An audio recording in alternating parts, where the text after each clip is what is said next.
আসসালামু আলাইকুম ওয়া রাহমাতুল্লাহি ওয়া বারাকাতুহু। সম্মানিত দর্শক মণ্ডলী, আপনারা সকলে কেমন আছেন? আশা করি আল্লাহর অশেষ মেহেরবানিতে আপনারা সকলেই ভালো আছেন। দুবাই ইনফো নেটওয়ার্ক থেকে আপনাদের সবাইকে জানাচ্ছি স্বাগতম।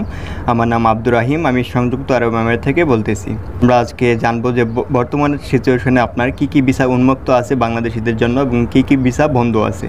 তো সম্পূর্ণ ভিডিওটি না দেখলে কিন্তু আপনি বিভ্রান্ত হতে পারেন। তো সম্পূর্ণ ভিডিওটি অবশ্যই দেখার চেষ্টা করবেন। তো চলুন আমরা আগে হাই প্রফেশন ভিসা সম্পর্কে জেনে নিই। হাই প্রফেশনের ভিসা কিন্তু আপনার এপ্রিল মাসের 16 তারিখে কিন্তু উন্মুক্ত হয়ে গেছিল বাংলাদেশিদের জন্য। তো এই 16 তারিখ থেকে কিন্তু আপনার 21 তারিখ পর্যন্ত খুব ভালো রেশিও হচ্ছিল। 21 তারিখে থেকে আপনার 28 তারিখ পর্যন্ত কিছুটা স্লো হয়ে গেছিলো। আপনার কিছু কিছু রিজেক্টও আসছে, আমি যেটুকু তথ্য শুনতে পেলাম। তবে বর্তমানে কিন্তু আপনার 1 তারিখ থেকে মে মাসের 1 তারিখ থেকে কিন্তু আবার এটা চালু হয়ে গেছে আপনার।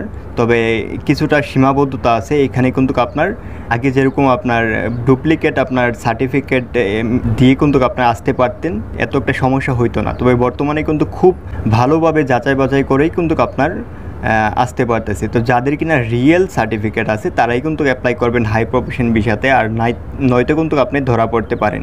তো আপনি যে দালালের সঙ্গে আসলে কথা বলবেন, যে তাদেরকে বলবেন যে সম্পূর্ণ টাকা কিন্তু ভিসা আসার পরেই দিবেন, কারণ ভিসা আসার পরে তারা 1 লাখ টাকা চাইতে পারে আপনার সিকিউরিটি পেমেন্ট হিসাবে। তবে এই 1 লাখ টাকা দিলে কিন্তু আপনি বিপদে পড়বেন। যদি আপনার কাছে হাই প্রফেশনের ওইরকম যোগ্যতা থেকে থাকে, আপনার যদি রিয়েলি আপনার যে ইউনিভার্সিটির সার্টিফিকেট, ডিগ্রি সার্টিফিকেট, মাস্টারের সার্টিফিকেট যদি থেকে থাকে, তাহলে আপনি 1 লাখ টাকা দিয়েই আপনার নির্ধারিত ভিসাটা কিন্তু পেয়ে যাবেন। আর যদি আপনি ডুপ্লিকেট সার্টিফিকেট বানিয়ে যদি বলে, কোনো এজেন্ট যদি বলে যে ডুপ্লিকেট সার্টিফিকেট হেয়ারাই বানিয়ে দেবে এবং তারাই সব কিছু প্রসেসিং করে কিন্তু আপনাকে এনে দেবে, তাহলে কিন্তু আপনি প্রথমে 1 টাকাও দিবেন না, বলবেন যে সম্পূর্ণ আমাকে দুবাই নিয়ে যাওয়ার পরেই কিন্তু আপনি টাকাটা দিবেন।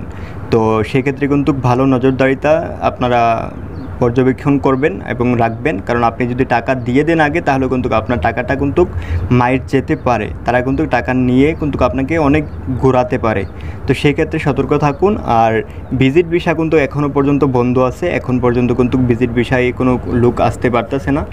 আর ফ্যামিলি ভিজিট ভিসাতে কিন্তু কেউ আসতে পারতেছে না, সম্পূর্ণ ভিসা কিন্তু বন্ধ। তবে হাই প্রফেশন ভিসা খোলা আছে, তারপরে আপনার ফ্রি জোনের ভিসা খোলা আছে, তারপরে আপনার কিছু কিছু স্পন্সরের ভিসা খোলা আছে। যে আপনার যদি কেউ বা পরিবারের কেউ যদি থাকে দুবাইতে, তারা কিন্তু স্পন্সর করে কিন্তু তাদের বউ বা ভাইকে 3 মাসের জন্য নিয়ে আসতে পারবে বা 1 মাসের জন্য নিয়ে আসতে পারবে। আর এই ফ্রি জোনের ভিসাগুলো খোলা আছে, উন্মুক্ত আছে। তো যারা আসতে চান তারা কিন্তু ফ্রি জোনের মাধ্যমে আসতে পারেন। আর যাদের সার্টিফিকেট আছে তারা কিন্তু অবশ্যই হাই প্রফেশন ভিসাতে আসতে পারেন।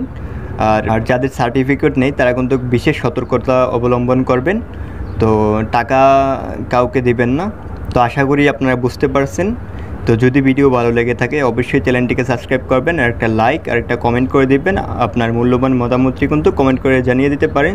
সো আজ এই পর্যন্তই। আপনারা সকলে ভালো থাকবেন। আল্লাহ হাফেজ।